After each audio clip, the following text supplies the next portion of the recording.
Hello बच्चों, आज से हम एक सीरीज स्टार्ट कर रहे हैं अपने इस YouTube चैनल पे, जिसमें कक्षा 10 में गणित में बोर्ड परीक्षा में आए हुए 20 ऑब्जेक्टिव क्वेश्चनों को सॉल्व करने की कोशिश किया जाएगा।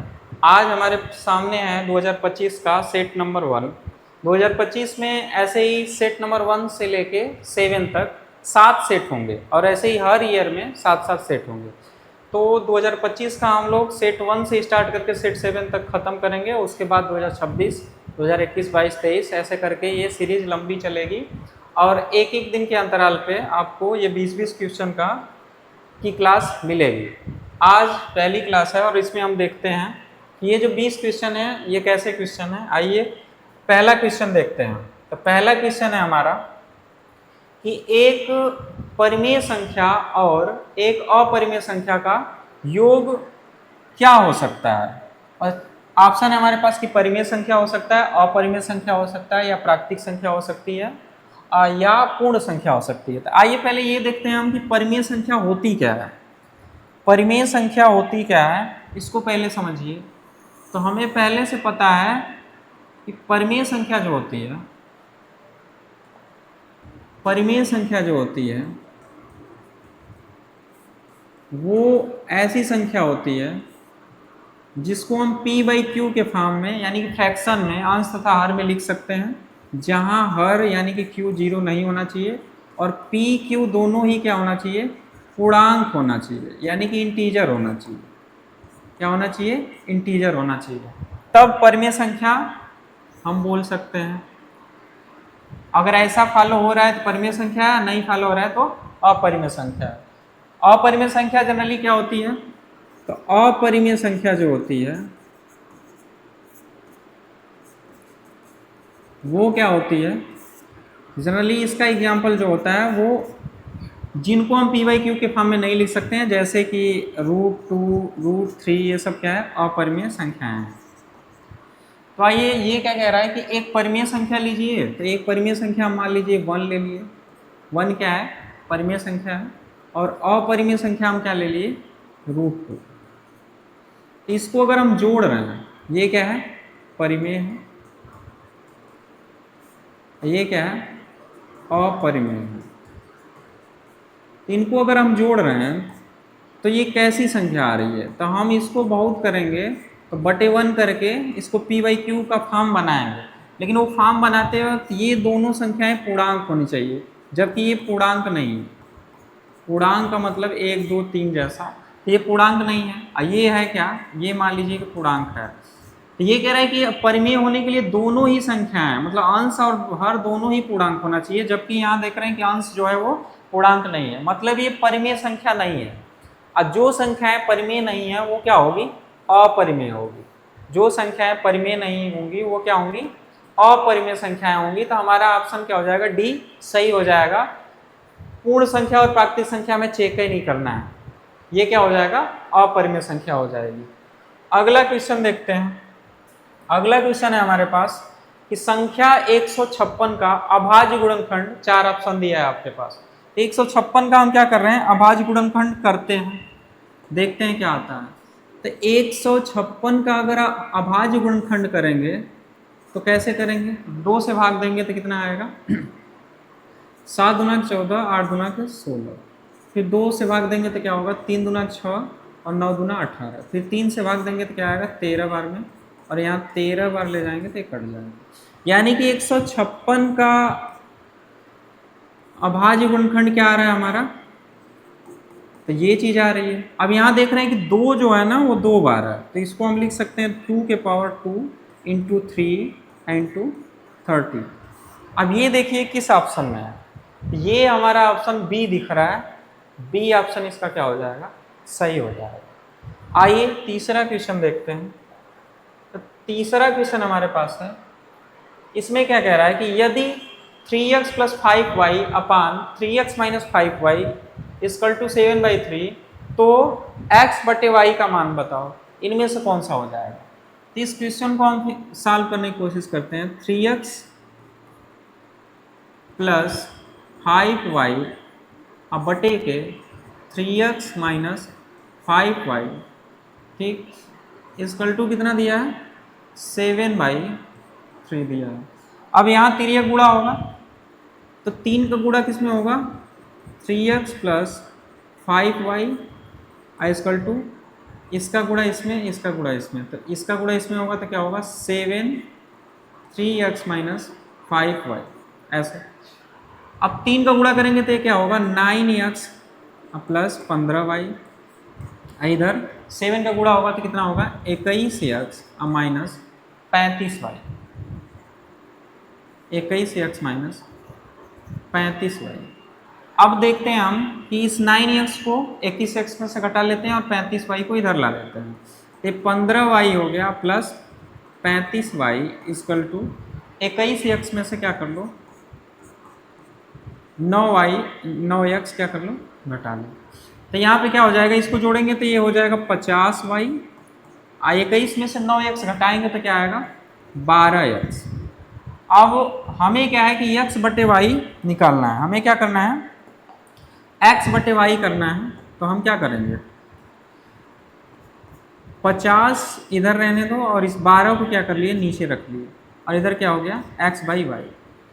तो यहाँ से इसको अगर हम काट रहे हैं तो ये 25 बार में कट रहा है, ये 6 बार में कट रहा है, तो यानी कि x/y का मान क्या हो गया 25/6।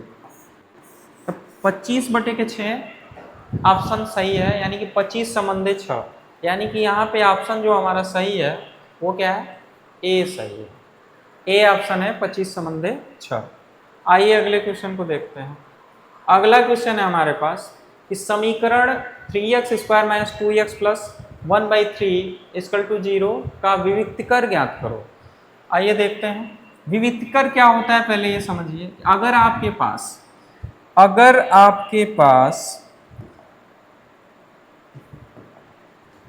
कोई द्विघात समीकरण है व्यापक वाला, वो द्विघात समीकरण क्या है देखिए, अगर आपके पास ax square plus bx plus c बराबर 0, ये कोई द्विघात समीकरण है, ऐसा द्विघात समीकरण, ठीक। तो अगर आपके पास ऐसा कोई द्विघात समीकरण है तो इसका जो विविक्तकर होता है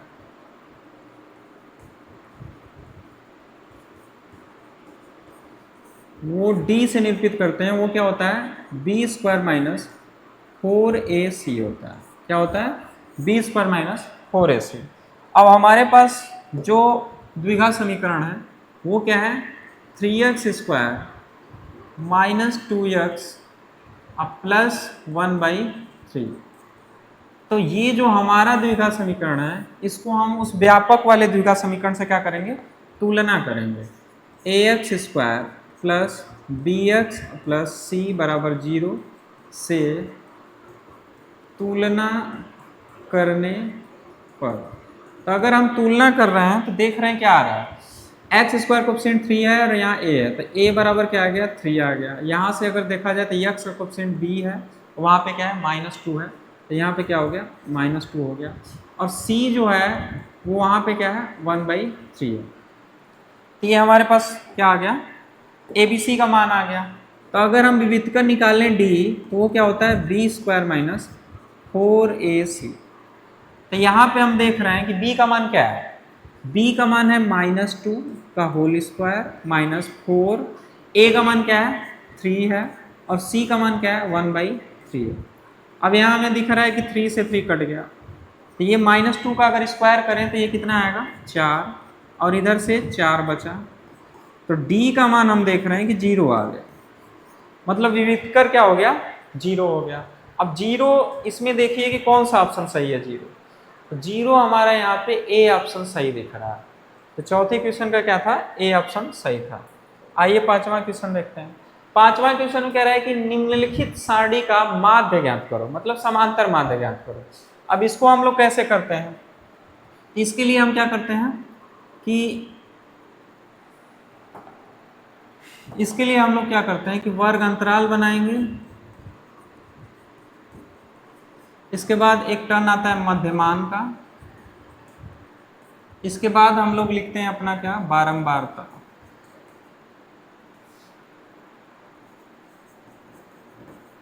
ठीक, तो इसको हम यक्स आई का नोटेशन देते हैं, इसको क्या देते हैं, एफ आई का नोटेशन। और वर्ग अंतराल हमारा दिया है। वर्ग अंतराल क्या है, कह रहा है कि 2 से 4, इसके बाद क्या कह रहा है 4 से 6, इसके बाद क्या कह रहा है 6 से 8, फिर क्या कह रहा है 8 से 10, और फिर क्या कह रहा है 10 से 12। यहाँ पे योग हो जाएगा, ठीक, और ये आपका साड़ी बन जाएगी, ठीक। और यहाँ पे मध्यमान कैसे निकालते थे हम, तो मध्यमान का मतलब हम करते थे कि उच्च सीमा और निम्न सीमा को जोड़ के 2 से डिवीजन, मतलब यहाँ पे 2, यहाँ पे क्या करते थे,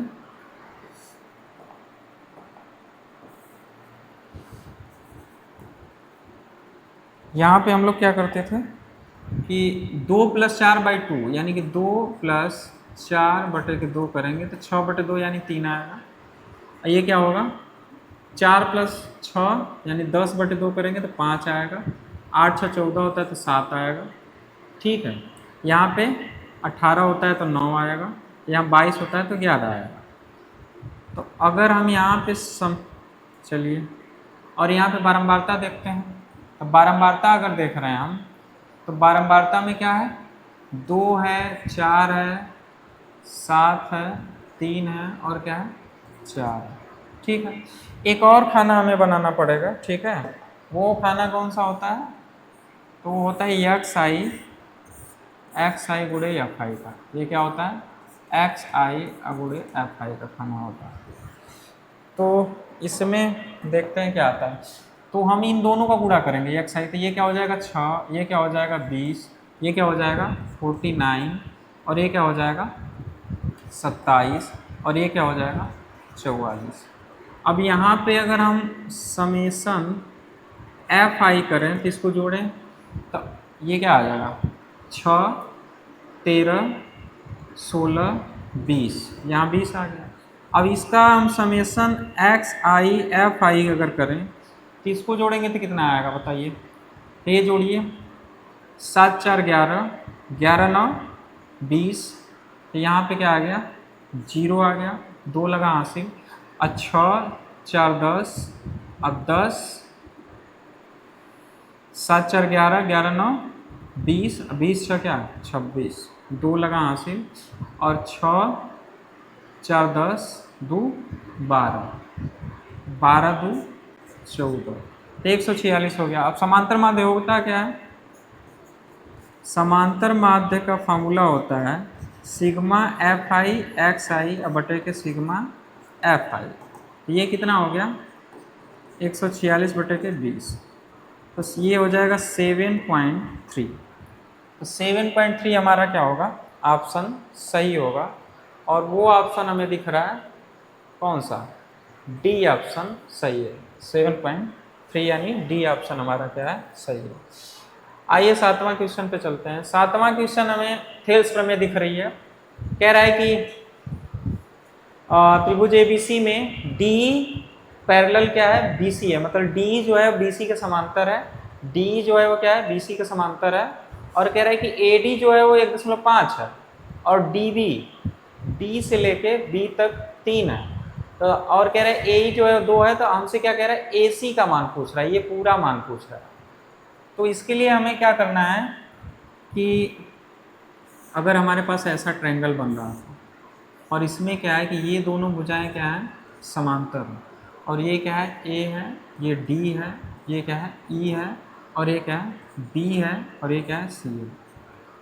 अगर थेल्स प्रमेय क्या कहती है कि अगर डी पैरेलल बीसी के है तो हम एक फार्मूला लिख सकते हैं, और वो फार्मूला क्या लिख सकते हैं कि छोटा बटे बड़ा, इधर से भी छोटा बटे बड़ा, मतलब हम लिख सकते हैं कि ए डी बटे के क्या ए बी, और इधर ए ई बटे के क्या ए सी लिख सकते हैं। अब इस क्वेश्चन में हमें क्या है कि ए बी निकालना पड़ेगा, तो ए बी क्या है ए डी, अब ए बी देखो ए बी ये पूरा है, तो A D plus D B, मतलब A D plus D B अगर हम कर लें तो ए बी पूरा निकल जाएगा। तो ए डी क्या है 1.5 है और डी बी जो है वो क्या है 3 है। इसको जोड़ेंगे तो कितना आ जाएगा 4.5। ये हमारा ए बी निकल गया। और हमें क्या है कि ए सी पूछ रहा है, तो ए सी देखते हैं कैसे निकलता है। तो यहाँ जब इस फार्मूले में हम रखेंगे तो ए डी का मान क्या है, ए डी तो दिया है 1.5 और ए बी हमारा अभी निकाले 4.5 और ए ई दिया है 2 और ए सी पूछ रहा है। अब ये क्या होगा 15 तियाँ 45। तो ए सी बराबर क्या हो जाएगा 3 गुणे 2 यानी कि 3 गुणे 2 यानी कि 6। तो ए सी हमारा क्या हो जाएगा 6 सेंटीमीटर और 6 सेंटीमीटर हमारा क्या है ऑप्शन ए सही है। ऑप्शन क्या है ए सही है। 6 सेंटीमीटर हमारा ऑप्शन क्या है ए सही है। तो आइए अब देखते हैं अगला क्वेश्चन। अगला क्वेश्चन 8वां जो है ये कह रहा है कि बिंदुओं 2, 3 और 4, 1 के बीच की दूरी बताओ। तो हमें पता है कि अगर दो बिंदु हमारे पास है, अगर ए बिंदु और बी बिंदु दो बिंदु है जिसके कोऑर्डिनेट क्या है x1 y1 और x2 y2 अगर हैं, तो इनके बीच की दूरी का फॉर्मूला क्या होता है, बीच की दूरी का फॉर्मूला होता है under root x2 minus x1 का whole square plus y2 minus y1 का होल स्क्वायर, ये फार्मूला होता है। तो इस हिसाब से जो हमारी बिंदु है क्वेश्चन की वो क्या है 2, 3, 2 और क्या है 2 और 3 है, ठीक। और इधर वाली जो बिंदु है वो क्या है 4 और 1 है। तो अगर हम देखें तो यहाँ से x1 का मान क्या है 2 है और x2 का मान क्या है 4 है। 4 माइनस क्या हो जाएगा 2 का होल स्क्वायर माइनस। अब यहाँ से हम देखें तो y2 का मान 1 है तो 1 रख लीजिए और y1 का मान क्या है 3 है तो 3 रख लीजिए इसका स्क्वायर। ये क्या है d का मान आ रहा है, तो d का मान क्या आने वाला है बताइए 4 में से 2, 2 का स्क्वायर और यहाँ 1 में से 3 जाएगा तो -2 का स्क्वायर, तो ये हो जाएगा 4 + 4 यानी कि अंडर रूट 8। और अंडर रूट 8 जो होगा इसको हम क्या लिख सकते हैं 2 कड़ी में 2। तो d का मान क्या हो जाएगा 2 कड़ी में 2 कैसे आएगा, तो ये 4 गुणे 2 होगा, 4 का 2 बाहर हो जाएगा 2 अंदर रह जाएगा। मतलब यहाँ पे ऑप्शन हमारा कौन सा सही हो गया, ऑप्शन हमारा बी सही हो गया। आइए अगला क्वेश्चन देखते हैं। अगला क्वेश्चन द्विघात समीकरण से है। कह रहा है कि यदि द्विघात समीकरण इतना के मूल बराबर हैं तो यम का मान ज्ञात कीजिए। अगर किसी द्विघात समीकरण का मूल बराबर होता है तो क्या होता है, देखिए अगर कोई द्विघात समीकरण है, द्विघात समीकरण अगर हमारे पास कोई है इस फॉर्म का ax² plus bx plus c बराबर 0, अगर कोई द्विघात समीकरण ऐसा है और इसके मूल बराबर हैं, मूल क्या है बराबर हैं, अगर इसके मूल बराबर हैं तो ये तभी हो सकता है जब इसका विविधकर क्या हो 0 हो। तो ये तभी हो सकता है जब इसके क्या है विविधकर 0 है। अभी हमारे पास जो इक्वेशन है वो तो ये है 3x² अब माइनस 12x अब प्लस m बराबर 0, ये है। तो इसको हम क्या करेंगे उसी व्यापक इक्वेशन से तुलना करेंगे इस वाले से। तो ये क्या हो जाएगा ax² प्लस bx अब प्लस c बराबर 0 से तुलना करने पर। तो अगर हम इससे तुलना कर रहे हैं तो यहाँ देख रहे हैं कि a का मान कितना आ गया 3, b का मान कितना आ गया -12 और c का मान कितना आ गया, तो c का मान हमें दिख रहा है m। अगर इसके मूल बराबर है, क्या है मूल बराबर है, अगर मूल बराबर है तो वही चीज d0 होना चाहिए। और d0 और d होता क्या है, तो अभी हम पढ़े हैं कि क्या होता है b² - 4ac क्या होता है d। डी हमारा क्या होता है बी स्क्वायर माइनस 4ac, तो ये 0 होगा। इसका मतलब है कि बी स्क्वायर जो होगा वो 4ac के बराबर होगा। ठीक, अब यहाँ से हम बी का मान रखेंगे तो कितना आएगा -12 का होल स्क्वायर बराबर 4, ए का मान कितना है 3, सी का मान कितना है m। तो ये -12 क्या हो जाएगा, ये हो जाएगा 12 गुणे 12, ये 12m, तो 12 से 12 कट जाएगा, यानी कि 12 बराबर m, यानी हमारा क्या है m का मान कितना आया 12। अब हम देखते हैं कि m का मान अगर 12 आया तो कौन सा ऑप्शन सही है, तो ऑप्शन हमारा सी यहाँ पे क्या दिख रहा है, सही दिख रहा है। आइए अगले क्वेश्चन पे चलते हैं। अगला क्वेश्चन है क्वेश्चन नंबर 9। ये क्या है, कह रहा है 15 और 25 का मौसा 5 है तो उसका लसा बताओ। ठीक, तो इसके लिए हमें एक फार्मूला पता होता है, फेमस फार्मूला है कि अगर दो संख्याएं a और क्या हैं b हैं, तो इनका जो गुणनफल होता है वो क्या होता है, इनके एचसीएफ यानी कि मौसा और इनके एलसीएम यानी कि लसा के गुणनफल के क्या होता है बराबर होता है। ये क्या होता है गुणनफल के क्या होता है बराबर होता है, ये फार्मूला होता है। इस फार्मूले को अप्लाई हम करेंगे। ठीक, कैसे कर रहे हैं, तो हमारे पास जो संख्याएं हैं वो क्या है देखिए, तो पहली संख्या है 15 और दूसरी क्या है 25। अब बताइए मौसा इसका क्या है 5 है और लसा हमें बताना है, तो ये क्या हो जाएगा 5 से कटेगा 25 5 बार में, अब 15 पचे क्या होता है 75, तो यहाँ 75 हो गया, यहाँ क्या हो गया LCM। मतलब इस क्वेश्चन का लसा जो था वो क्या था 75 था, और 75 हमारा कौन सा ऑप्शन सही है, बी ऑप्शन सही है। बी ऑप्शन क्या हो गया सही हो गया। आइए अगला क्वेश्चन देखते हैं। अगला क्वेश्चन एपीजीपी का एपी का है, समांतर श्रेणी का। ये कह रहा है कि 3 1 -1 -3 के लिए सार्वंतर ज्ञात करो। तो हमें पता है कि एपी जो होती है, एपी जो श्रेणी होती है एपी वो कैसी होती है, वो ऐसी श्रेणी होती है जिसके एडजेसेंट यानी सटे हुए पदों का अंतर क्या होता है समान होता है। अब यहाँ पे 3 है, फिर 1 है, फिर -1 है, 3 है, 1 है, -1 है, फिर 3 है, -3 है, ऐसे ऐसे सीरीज चल रही है। अब इसका सर्वांतर का मतलब है कि दो सटे पदों का अंतर, अंतर अगर हम देखें तो कितना आ रहा है, तो ये d होगा और ये क्या हो रहा है 1 -3, यानी कि कितना आ रहा है, तो ये आ जा रहा है -2। अगर हम आगे बढ़ के इसका देखें, ठीक है, तो इसमें भी हम देख रहे हैं तो d कितना आ रहा है -1 -1, यानी कि यहाँ से भी -2 आएगा। अगर हम आगे बढ़ के इसका भी देखें तो क्या होगा -3 -1, यानी कि -3 + 1, यानी यहाँ से भी -2। मतलब हर जगह से अंतर क्या है समान है, यानी कि ये क्या है सर्वांतर है, और वो क्या है -2 है। तो हमारे पास जो ऑप्शन है वो -2 वाला कौन सा है, ऑप्शन ये यहाँ पे क्या है सही है। इस प्रकार से हम 10 क्वेश्चन को देख लिए। आगे 11वां क्वेश्चन हम देख रहे हैं। 11वां क्वेश्चन हमारा क्या है, ये कह रहा है कि निम्नलिखित सारणी का माध्यक वर्ग होगा, वर्ग अंतराल दिया है और बारंबारता दी है, और ऑप्शन कह रहा है कि कौन सा इसमें वर्ग अंतराल है जो इसके माध्यक वर्ग है। तो आइए देखते हैं। इसके लिए हमें क्या करना होता है कि वर्ग, फिर से हमें क्या बनाना पड़ेगा सारणी, यहाँ पे क्या होगा वर्ग अंतराल लिखना पड़ेगा। ठीक, फिर बारंबारता लिखना पड़ेगा, फिर एक ठो आता है संचयी बारंबारता।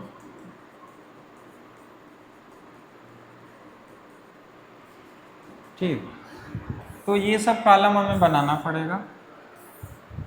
आइए बना के देखते हैं।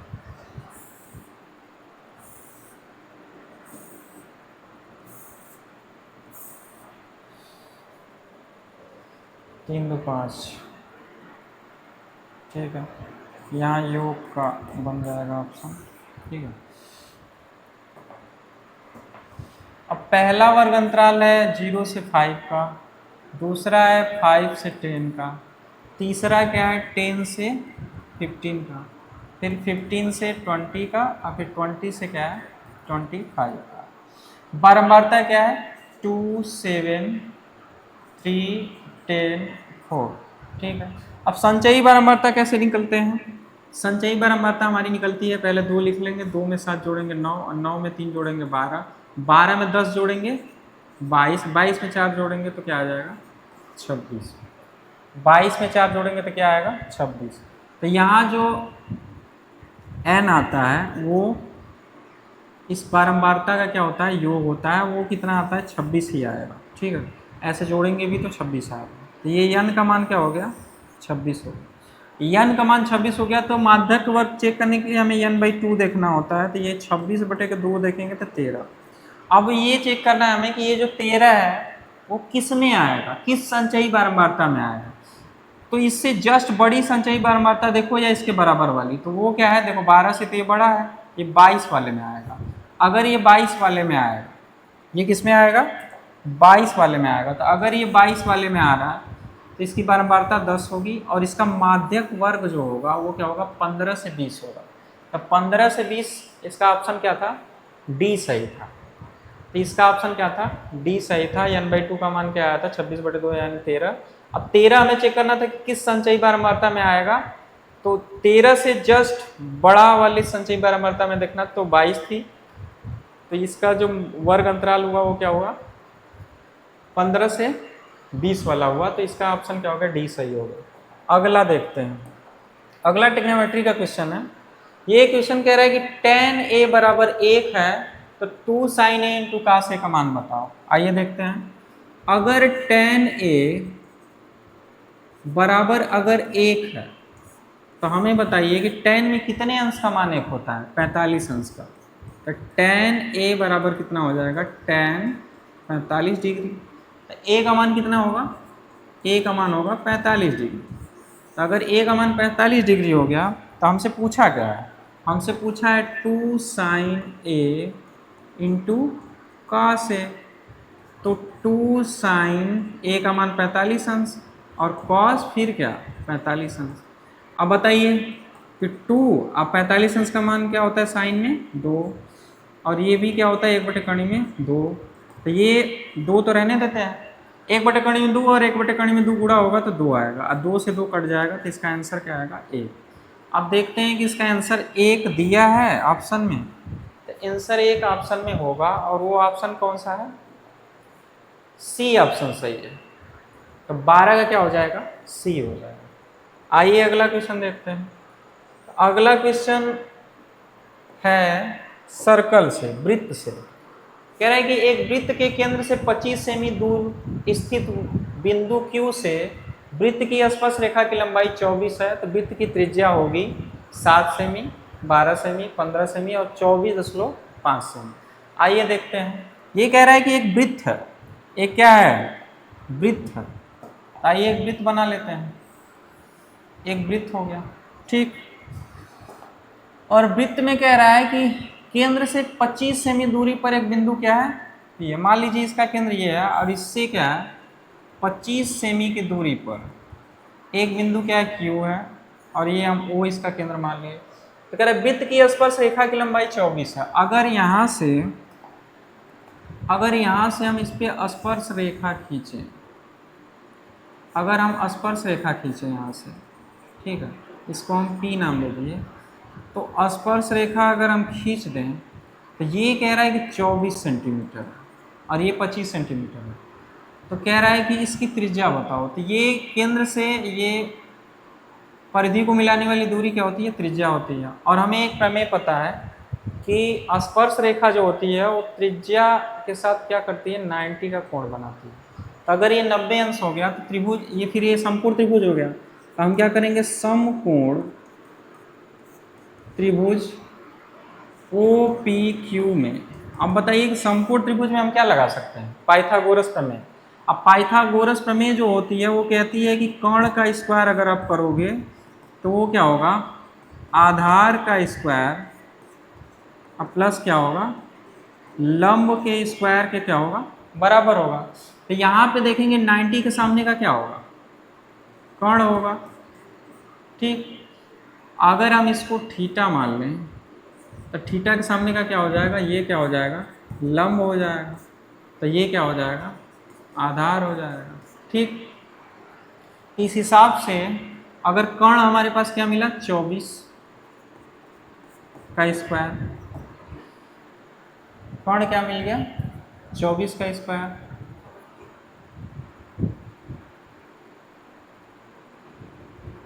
कर्ण 24 नहीं है, कर्ण कितना है, 25 है। 25 का स्क्वायर, आधार हमारा क्या है, 24 का स्क्वायर, और प्लस लंब क्या है, लंब यानी कि त्रिज्या है, और त्रिज्या ही हमें क्या करना है, निकालनी है। तो यहाँ से हम देख रहे हैं कि ये 25 जो होता है वो 625 होता है, और ये क्या होता है, 24 का स्क्वायर क्या होता है,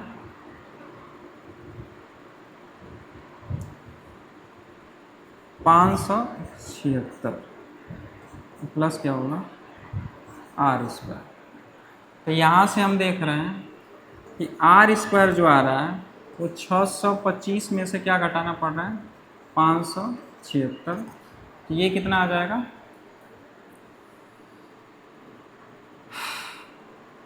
एक और एक बचा,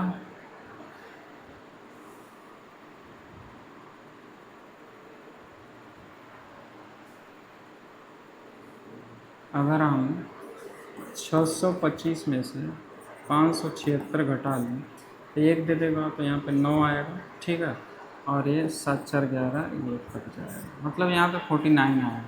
तो 49 आएगा आर स्क्वायर, तो आर का मान कितना हो जाएगा, 49, यानी कि आर का मान कितना हो जाएगा, 7। आर का मान कितना हो जाएगा, 7। और 7 हमारा जो है वो कौन सा ऑप्शन सही है, 7 हमारा ए ऑप्शन क्या है, सही है। इस प्रकार से हम इस सवाल को लगा लेते हैं। यहाँ पे 90 बनेगा, समकोण त्रिभुज बनेगा, कर्ण का स्क्वायर, आधार का स्क्वायर प्लस लंब स्क्वायर का योग के बराबर होगा, रखते जाएंगे। 24 का वर्ग 576 होगा, और 25 का वर्ग 625 होगा, इसको घटाएंगे तो 49 आएगा। तो आर का मान कितना आ गया, 7। आइए अगले सवाल पे चलते हैं। अगली सवाल है हाइट एंड डिस्टेंस की, यानी ऊंचाई और दूरी की। इसमें क्या कह रहा है कि एक मीनार की ऊंचाई 20 मीटर है, जमीन पर बनने वाली इसकी छाया की लंबाई 20 कड़ी में 3 है, तो उन्नयन कोण बनाओ, बताओ। ठीक है, तो उन्नयन कोण हम कैसे बताएंगे, आइए देखते हैं। तो पहले देखते हैं कि अगर हमारे पास मान लीजिए कि ये मीनार है, ये क्या है, मीनार है, ये एक मीनार है।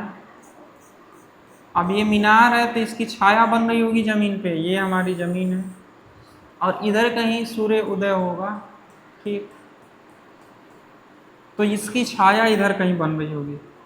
तो कह रहा है कि मीनार जो है वो 20 मीटर ऊंची है, 20 मीटर ऊंची मीनार है, और छाया जो है वो 20 कड़ी में 3 है। तो हमसे कह रहे हैं कि ये उन्नयन कोण क्या होगा, थीटा का मान। तो अगर हम इस त्रिभुज में चल के देखें तो ये समकोण त्रिभुज है, ये क्या बनेगा, 90 बनेगा। तो समकोण त्रिभुज में अगर हम tan थीटा ले लें तो ये हमारा क्या हो जाएगा, लंब हो जाएगा, और ये क्या हो जाएगा, आधार। ठीक, और tan थीटा अगर ले लें, थीटा ही तो हमें बताना है, तो tan थीटा क्या होता है, लंब बटे आधार। तो बताइए लंब कितना है, 20, और आधार कितना है, 20 कड़ी में 3। ये 20 से 20 कट गया, तो tan थीटा जो होता है वो आया 1 बटे कड़ी में 3। और tan थीटा 1 बटे कड़ी में 3 है, तो थीटा कितना आएगा, ये कितने अंश का मान होता है, 30 अंश का। तो थीटा का मान क्या आ जाएगा, 30 डिग्री।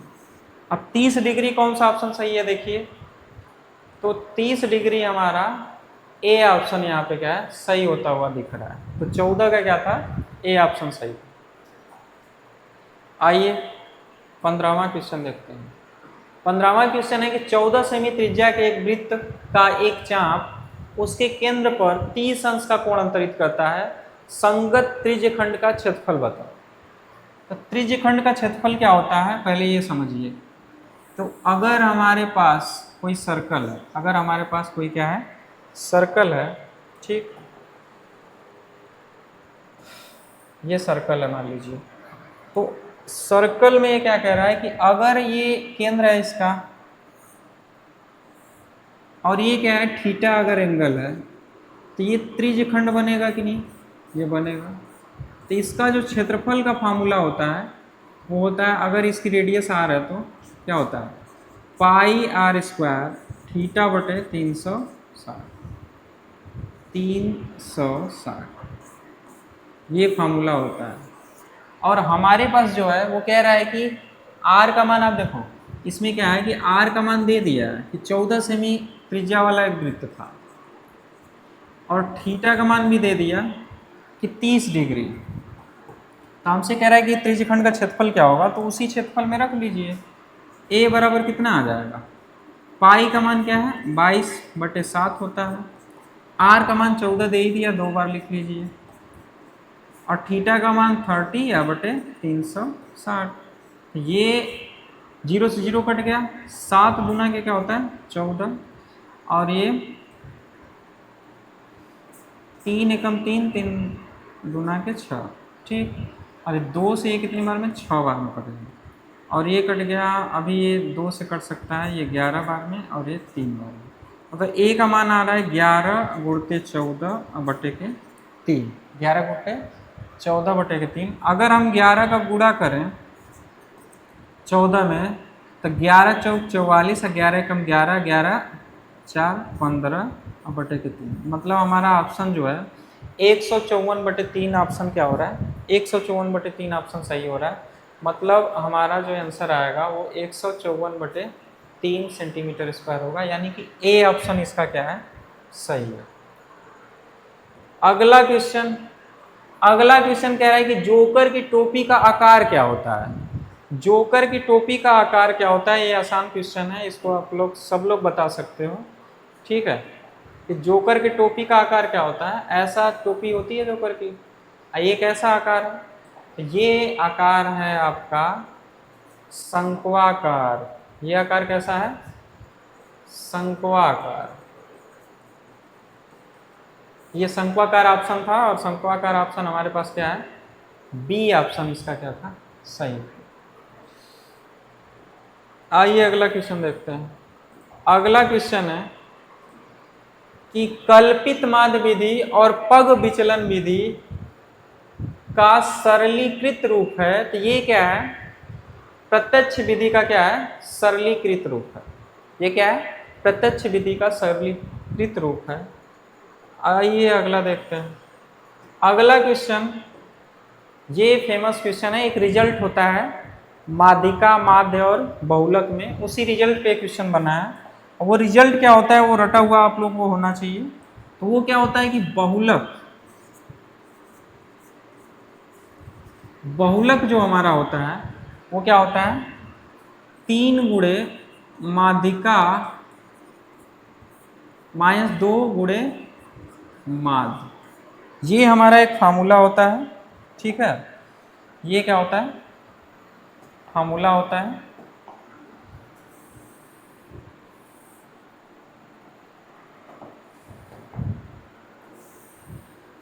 अब ये फार्मूला आपको याद रहेगा तो इस सवाल को आप कर लेंगे। अब इसमें हमें दिया है कि माध्य कितना है, अब बहुलक ही पूछ रहा था, माध्य हमारा दिया था कितना, तो माध्य हमारा दिया था 15 और माध्यिका दी थी 24, तो मतलब 3, माध्यिका का मान कितना था 24 -2, और माध्य का मान कितना था 15। तो अगर हम इसको सॉल्व करें तो कितना आएगा, 4 3 12, 3 दूना 6, 1 7, और -30। तो अगर इसको 72 में से 30 घटाएंगे तो कितना आएगा 42, और 42 हमारा ऑप्शन होगा डी सही है। ऑप्शन नंबर डी क्या है हमारा, सही है। ऑप्शन नंबर डी क्या है, सही है। अगले क्वेश्चन में चलते हैं। अगला क्वेश्चन प्रायिकता का है, कह रहे हैं कि जब एक पासे को एक बार फेंका जाता है तो एक सम संख्या प्राप्त होने की प्रायिकता बताओ। पासा कैसा दिखता है पहले ये समझिए। तो पासा हमारा जो होता है वो कुछ घन के आकार का होता है, ठीक है। ये आपका पासा है, ठीक है। पासा कैसा दिखता है, ये है पासा। अब इस पे क्या होता है कि इस पे नंबर्स लिखे होते हैं, इस पे क्या होते हैं 1 से लेके 6 तक का नंबर लिखा होता है। तो क्या क्या लिखा होता है? 1 2 3 4 5 6। तो अगर हम पासा को फेंकेंगे तो कुल संभव घटना कितनी होगी?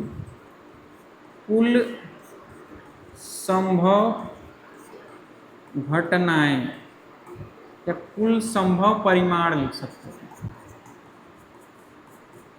संभव परिमाण 6 आ सकते हैं, तो इसको हम ऐसे नाम देते हैं NS, मतलब कुल संभव परिमाणों की संख्या कितनी हो गई? 6 हो गई।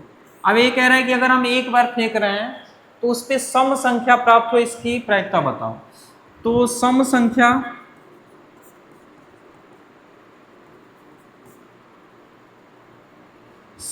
क्या क्या हो सकती है? तो वो हो सकती है 2 4 और 6।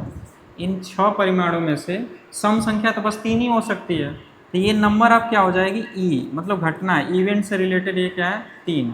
मतलब घटना से रिलेटेड जो है परिमाण वो है 3 है, और कुल परिमाण क्या है? 6 है।